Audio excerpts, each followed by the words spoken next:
दोस्तों आज के इस सेशन में हम लोग सारे इंपॉर्टेंट गल्फ्स को इसी में खत्म कर देंगे ताकि यूपीएससी आपसे कोई भी क्वेश्चन इनसे रिलेटेड पूछे ना तो आप बहुत इजीली इसका आंसर दे सको। और ये सिर्फ ज्योग्राफी के लिए रिलेवेंट नहीं है बल्कि आपके दूसरे सब्जेक्ट्स जैसे कि इंटरनेशनल रिलेशंस हैं या जियोपॉलिटिक्स हैं, इन सबको भी समझने में काफी हेल्प करेगा। तो चलिए फिर शुरू से स्टार्ट करते हैं। सबसे पहले गल्फ को समझने की कोशिश करते हैं कि आखिर गल्फ है क्या, इसका सिग्निफिकेंस क्या है। ज्योग्राफी की भाषा में समझे तो गल्फ कुछ और नहीं बल्कि ओशियंस का ही एक एक्सटेंडेड पार्ट है जो लैंड को पेनिट्रेट करता है। ज्योग्राफी की भाषा में अगर समझे तो गल्फ कुछ और नहीं है बल्कि जो हम लोग ओशियन सी वगैरह देखते हैं ना, इनका एक इनलेट पोर्शन है, डीप इनलेट पोर्शन जो कि लैंड सरफेस को काटता है और थोड़ा सा एक नैरो माउथ के साथ एक वाटर बॉडी अपीयर होता है। इसको आप कंफ्यूज नहीं करना, एक बे भी होता है, जैसे हम लोग बे ऑफ बंगाल देखते हैं। गल्फ जो होता है ना वो थोड़ा छोटा हिस्सा होता है, बे जो होता है वो थोड़ा ज्यादा बड़ा होता है, जैसे बे ऑफ बंगाल और गल्फ ऑफ मेक्सिको। इन दोनों में आप डिफरेंस समझ सकते हो।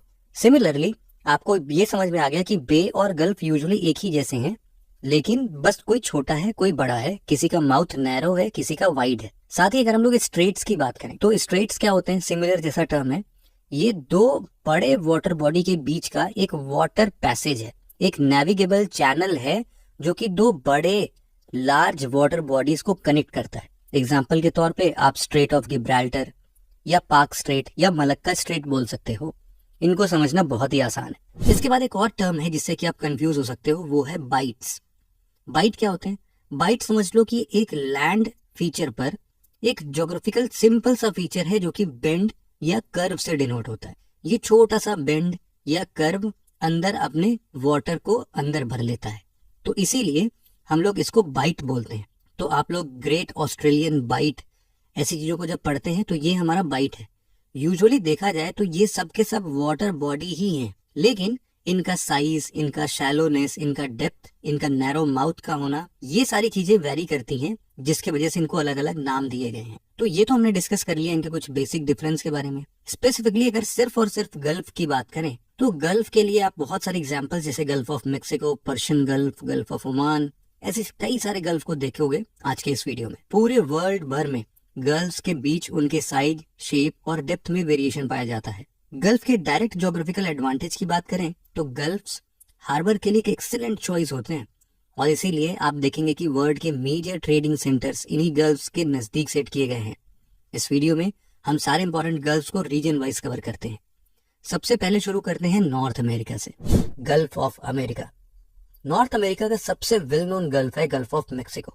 ये गल्फ यूनाइटेड स्टेट्स के नॉर्थ ईस्टर्न कोस्ट पर लोकेटेड है और स्ट्रेट ऑफ फ्लोरिडा के थ्रू अटलांटिक ओशन से कनेक्टेड है। Gulf of Mexico approximately 6000 square meals में ओवल शेप में फैला हुआ है और इसकी एवरेज डेप्थ 810 नॉटिकल माइल्स है। इसका फॉर्मेशन करीब 300 मिलियन साल पहले टेक्टोनिक मूवमेंट के कारण हुआ था और ये 3 देश यानी यूएस, मेक्सिको और क्यूबा में फैला हुआ है। गल्फ ऑफ मेक्सिको में ड्रेन होने वाली मेजर रिवर्स में रियो ग्रांड और मिसिसिपी का नाम आता है। इस गल्फ में लोकेटेड मेजर पोर्ट्स की बात करें तो मेक्सिको में वेराक्रूज और यूएस में न्यू ऑर्लियंस, गैल्वेस्टन, टैम्पा और पेंसाकोला कुछ पोर्ट्स हैं जो इसी गल्फ में लोकेटेड हैं। इनका नाम याद करना इतना इंपॉर्टेंट नहीं है बट फिर भी एक नॉलेज के पॉइंट ऑफ व्यू से आपको पता होना चाहिए। गल्फ ऑफ मेक्सिको के बाद नॉर्थ अमेरिका का दूसरा मेजर गल्फ है गल्फ ऑफ अलास्का। इसका एरिया बहुत बड़ा है और ये गल्फ कोडियाक आइलैंड से लेकर अलेक्जेंडर आर्चिपेलागो तक एक्सटेंडेड है। ये गल्फ दुनिया का one of the highest productive ecosystems है जहां डीप वाटर कोरल्स की प्रोडक्टिविटी काफी हाई है और इस वाटर से इस गल्फ को habitat area of particular concern का टैग दिया गया है।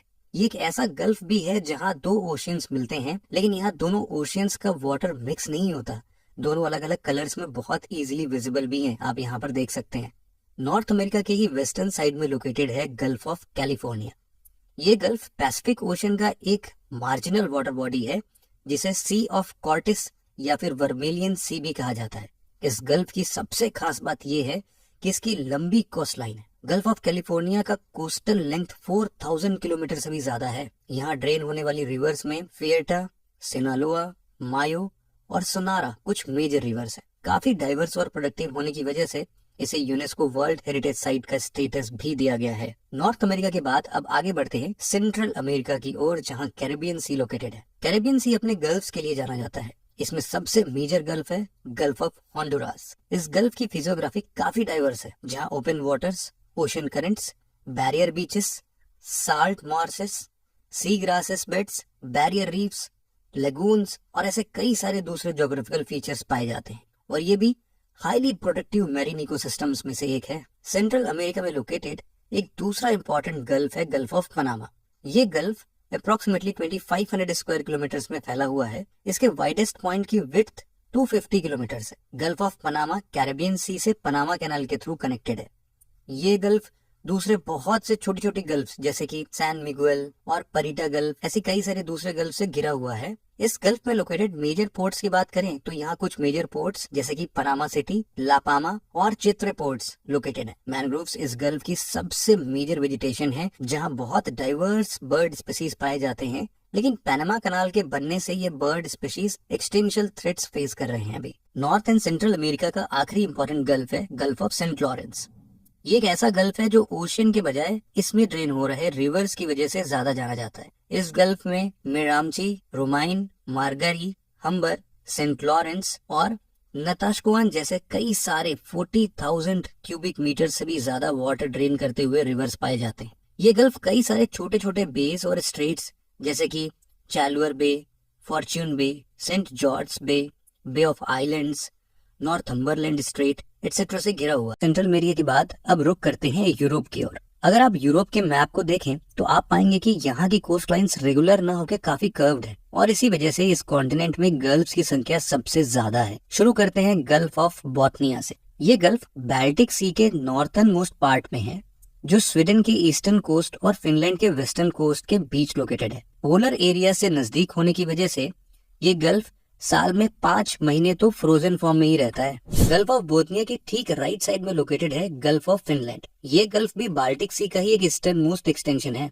इसके नॉर्थ में फिनलैंड, साउथ में एस्टोनिया और ईस्ट में सेंट पीटर्सबर्ग यानी रशिया लोकेटेड है, जहां नेवा रिवर इसमें ड्रेन होती है। सेंट पीटर्सबर्ग रशिया का सबसे इम्पोर्टेंट ऑयल हार्बर है जो इसी गल्फ में लोकेटेड है और इस वजह से रशिया के लिए इस गल्फ का सिग्निफिकेंस भी काफी ज्यादा है। रशिया ने इस गल्फ में करीब 19 आर्टिफिशियल आइलैंड्स भी कंस्ट्रक्ट किए हैं। बाल्टिक सी के नॉर्थ में लोकेटेड है व्हाइट सी, जो कि एक गल्फ है। ये गल्फ बैरेंट्स सी का ही एक पार्ट है जो रशिया के नॉर्थ वेस्टर्न कोस्ट पर लोकेटेड है। व्हाइट सी के बारे में एक इंटरेस्टिंग फैक्ट ये है कि ये उन चारों सीज में से एक है जिन्हें कलर्स के नाम पर रखा गया है। बाकी के 3 seas Red Sea, Yellow Sea and Black Sea हैं। बाल्टिक सी में ही एक और गल्फ लोकेटेड है जिसका नाम है गल्फ ऑफ रीगा। ये गल्फ लाटविया और एस्टोनिया के बीच लोकेटेड है। यहाँ कई सारे आइलैंड्स लोकेटेड हैं जिसमें सारेमा सबसे लार्जेस्ट आइलैंड है। ईस्टर्न यूरोप में सी ऑफ अजोव एक स्ट्रेटेजिक गल्फ है। हालांकि इसकी साइज नॉर्मल गल्फ से थोड़ी बड़ी है। इसे रशिया और यूक्रेन का इंटरनल सी भी माना जाता है। ब्लैक सी से एक नैरो स्ट्रेट ऑफ कर्च से जुड़ा हुआ है। अब अगर वेस्टर्न यूरोप की बात करें तो यहाँ सबसे important gulf gulf of Cadiz located है। ये गल्फ अटलांटिक ओशन का आर्म है जो स्ट्रेट ऑफ जिब्राल्टर के नजदीक लोकेटेड है। कैडिज गल्फ आइबेरियन पेनिनसुलर के साउथ वेस्टर्न कोस्ट को बॉर्डर करता है और आइबेरियन पेनिनसुलर और मोरक्को के बीच लोकेटेड है। वेस्टर्न यूरोप में ही गल्फ ऑफ लायन भी लोकेटेड है जो मेडिटेरेनियन सी के एक बे की तरह लगता है। ये गल्फ सदर्न फ्रांस और नॉर्थ ईस्टर्न स्पेन के बीच लोकेटेड एक इम्पोर्टेंट गल्फ है। पोर्ट ऑफ मार्सेइल यहाँ का सबसे मेजर पोर्ट है। इस गल्फ एरिया में कोल्ड विंड्स मिस्ट्रल और ट्रामोंटेन आपस में मिलते हैं। अब मेडिटेरेनियन सी के ईस्टर्न साइड की बात करें तो यहाँ गल्फ ऑफ वेनिस लोकेटेड है। ये गल्फ एड्रियाटिक सी के बिल्कुल एक्सट्रीम नॉर्थ पर सिचुएटेड है। ये गल्फ इटली, क्रोएशिया और स्लोवेनिया को बॉर्डर करता है। अमेरिका और यूरोप के बाद अब बात करते हैं वर्ल्ड का मोस्ट जियोपॉलिटिकली सेंसिटिव रीजन यानी मिडिल ईस्ट में लोकेटेड गल्फ्स की, गल्फ्स ऑफ एशिया। ईस्ट में लोकेटेड कुछ मेजर गल्फ्स के बारे में। मिडिल ईस्ट का पहला मेजर गल्फ है गल्फ ऑफ एडन जो इंडियन ओशन में येमेन और सोमालिया के बीच लोकेटेड है। ये एक डीप वाटर गल्फ है जो बाबल मंडेब स्ट्रेट के थ्रू रेड सी से जुड़ा हुआ है। कहते हैं एंशिएंट टाइम्स में ग्रीक्स इसी गल्फ को सैक्रेड एरिथ्रियन सी का पार्ट मानते थे। Gulf of Aden Swiss canal से होकर गुजरने वाले शिपिंग रूट्स का एक इम्पॉर्टेंट पार्ट है और एक एस्टिमेट के अनुसार साल में लगभग 21,000 से भी ज्यादा शिप्स गल्फ ऑफ एडन से होकर पास करते हैं। इसी तरह गल्फ ऑफ अकाबा भी मिडिल ईस्ट का एक इम्पॉर्टेंट गल्फ है जो रेड सी के नदर्न टिप और सिनाई पेनिनसुला के ईस्ट में लोकेटेड है। इसका कोस्ट लाइन 4 कंट्रीज जो कि इजराइल, इजिप्ट, जॉर्डन और सऊदी अरेबिया के बीच डिवाइडेड है। इसके नदर्न कोस्ट पर ताबा, एलाट और अकबा जैसे इंपॉर्टेंट सिटीज लोकेटेड हैं और इसके साउथ में सऊदी अरेबियन सिटी हक्कल लोकेटेड है। इस गल्फ में इजरायली सिटी एलाट लोकेटेड होने की वजह से इजराइल में इसे गल्फ ऑफ एलाट भी कहा जाता है। ये गल्फ एशिया और अफ्रीका के लिए एक मीटिंग पॉइंट की तरह भी काम करता है। जियोलॉजिकली ये गल्फ ग्रेट रिफ्ट वैली का ही पार्ट है। गल्फ ऑफ अकाबा के बाद अब हम बात करते हैं गल्फ ऑफ बहराइन के बारे में, जो पर्शियन गल्फ का ही पार्ट है। इसके लोकेशन की बात करें तो ये गल्फ पर्शियन गल्फ के वेस्ट में सऊदी अरेबिया और कतार पेनिनसुला के बीच लोकेटेड है। कतार पेनिनसुला गल्फ ऑफ बहरीन को मेन वाटर बॉडी से सेपरेट करता है। गल्फ ऑफ बहरीन का नाम मिडिल ईस्ट में लोकेटेड एक कंट्री बहरीन के ऊपर ही रखा गया है, जैसा कि आप लोग ऑलरेडी समझ चुके होंगे। इसी गल्फ के वेस्टर्न सेक्शन में किंग फहद कॉजवे बनाया गया है, जो सऊदी अरेबिया को बहराइन से जोड़ता है। इसके अलावा एक और कॉजवे, कतार और बहराइन कॉजवे भी प्लान्ड है, जो बहराइन को कतार से जोड़ने के लिए बनाया जाएगा अभी फ्यूचर में। आपको बता दें कि Gulf of Bahrain Persian Gulf का पार्ट जरूर है, लेकिन इसका वाटर पर्शियन गल्फ के कंपैरिजन में ज्यादा सलाइन है। गल्फ ऑफ बहरीन का southern portion Gulf of Salwa form करता है। ये बेसिकली एक बे है जो कतर पेनिनसुला को सऊदी अरेबिया से सेपरेट करता है। गल्फ ऑफ बहरीन में ही लोकेटेड है हवार आइलैंड, जिसे 1997 में एक रामसार साइट डिक्लेयर किया गया था। गल्फ ऑफ बहरीन के बाद हम चलते हैं अपने मिडिल ईस्ट के मोस्ट इंपॉर्टेंट गल्फ यानी पर्शियन गल्फ की ओर। मिडिल ईस्ट या यूं कहें अरब वर्ल्ड में इसकी इंपॉर्टेंस के लिए इसे अरेबियन गल्फ के नाम से भी जाना जाता है। अरेबियन पेनिनसुला के बिल्कुल बीच में located Persian gulf middle east में एक मेडिटेरेनियन सी की तरह है और साथ ही ये इंडियन ओशन का पार्ट भी है। पर्शियन गल्फ अपनी ईस्ट में लोकेटेड स्ट्रेट ऑफ हॉर्मुज के थ्रू गल्फ ऑफ ओमान और इंडियन ओशन से कनेक्टेड है और इसके वेस्ट में शातल अरब डेल्टा लोकेटेड है, जिसका निर्माण यूफ्रेट्स और टिग्रिस रिवर के कॉन्फ्लुएंस से बनता है। इकोलॉजिकली पर्शियन गल्फ बहुत ही रिच है और ये रीजन रीफ्स, पर्ल, ओएटर्स इन सबसे भरा पड़ा है, लेकिन इंडस्ट्रियलाइजेशन और ऑयल स्पिल्स के कारण यहाँ की इकोलॉजी के ऊपर एक बड़ा थ्रेट बना हुआ है। ईरान और सऊदी अरेबिया के अलावा ओमान के मौसम एक्सक्लेव, यूएई, कतार, बहरीन, कुवैत और इराक पर्शियन गल्फ को बॉर्डर करते हैं। दोस्तों, पर्शियन गल्फ ट्रेड और कॉमर्स के नजरिए से बहुत सिग्निफिकेंट है। इसके किनारे कई इंपॉर्टेंट सिटीज जैसे कि कुवैत की कैपिटल कुवैत सिटी, यूएई का अबू धाबी और दुबई, ईरान का किश आइलैंड और बंदर अब्बास, कतार का कैपिटल दोहा, सऊदी अरेबिया का खोबार, ओमान का खसाब सिचुएटेड है। इराक के अलावा पर्शियन गल्फ के कोस्ट लाइन्स के किनारे ऑयल रिच कंट्रीज को पर्शियन गल्फ स्टेट्स के नाम से भी रेफर किया जाता है। पर्शियन गल्फ और इसके कोस्टल एरियाज पेट्रोलियम के लिए वर्ल्ड के लार्जेस्ट सिंगल सोर्स हैं। वर्ल्ड का largest offshore oil field Safaniya oil field भी पर्शियन गल्फ में ही लोकेटेड है। इसके अलावा यहाँ गैस के सोर्स भी अबंडेंट क्वांटिटी में डिस्कवर किए गए हैं। आपको यहाँ बता दें कि दुबई के फेमस द वर्ल्ड आइलैंड भी पर्शियन गल्फ में ही लोकेटेड है, जिसे वर्ल्ड मैप के शेप में कंस्ट्रक्ट किया गया है। इसके अलावा दोहा का आर्टिफिशियल द पर्ल आइलैंड भी पर्शियन गल्फ में ही सिचुएटेड है। बहुत कम लोगों को पता होगा कि पर्शियन गल्फ के नाम को लेकर भी अरब कंट्रीज के बीच एक मेजर डिस्प्यूट है। इंटरनेशनल हाइड्रोग्राफिक ऑर्गेनाइजेशन इस वाटर बॉडी को पर्शियन गल्फ के नाम से रिकॉग्नाइज करती है, लेकिन अरब गवर्नमेंट्स इसे अरेबियन गल्फ या द गल्फ के नाम से रिकॉग्नाइज करते हैं। पर्शियन गल्फ के नाम से ये रिलेटेड डिस्प्यूट 1960 से स्टार्ट हुआ, जिसे ईरान अरब राइवलरी और पैन अरबिज्म और अरब नेशनलिज्म से स्ट्रेंथ मिली। खैर, मिडिल ईस्ट के बाद हम देखते हैं अरेबियन सी में लोकेटेड गल्फ ऑफ खंबाट को, जिसे पास्ट में गल्फ ऑफ कैम्बे के नाम से भी जाना जाता था। गल्फ ऑफ खंबाट इंडिया के गुजरात स्टेट को बॉर्डर करता है, जिसमें गुजरात से नर्मदा, तापी, माही और साबरमती नदियां ड्रेन करती हैं और एस्चुरीज फॉर्म करती हैं। Gulf of Khambhat Kathiawar peninsula को गुजरात के साउथ ईस्टर्न पार्ट से डिवाइड करता है। आपको बता दें कि गल्फ ऑफ खंबाट में वेनेडियम नाम का एक रेयर और क्रिटिकल एलिमेंट डिस्कवर किया गया है, जो कि इलेक्ट्रॉनिक्स मार्केट के लिए बहुत ही ज्यादा रिच रिसोर्स है। गल्फ ऑफ खंबाट के बगल में ही लोकेटेड है गल्फ ऑफ कच्छ। ये गल्फ कच्छ और सौराष्ट्र पेनिनसुला के बीच लोकेटेड है। इसके माउथ पर इसकी चौड़ाई 45 किलोमीटर के आसपास है, जो आगे जाकर नैरो हो जाती है। यहाँ 1980 में इंडिया का first marine sanctuary Gulf of Kutch marine national park and sanctuary set up किया गया था। यहाँ हर तरह के कोरल रीफ्स की स्पीशीज पाई जाती है। अब हम बात करते हैं साउथ ईस्ट एशिया में लोकेटेड कुछ मेजर गल्फ्स के बारे में। साउथ ईस्ट एशिया में लोकेटेड गल्फ्स में सबसे मेजर गल्फ है गल्फ ऑफ थाईलैंड, जिसे गल्फ ऑफ सियाम के नाम से भी जाना जाता है।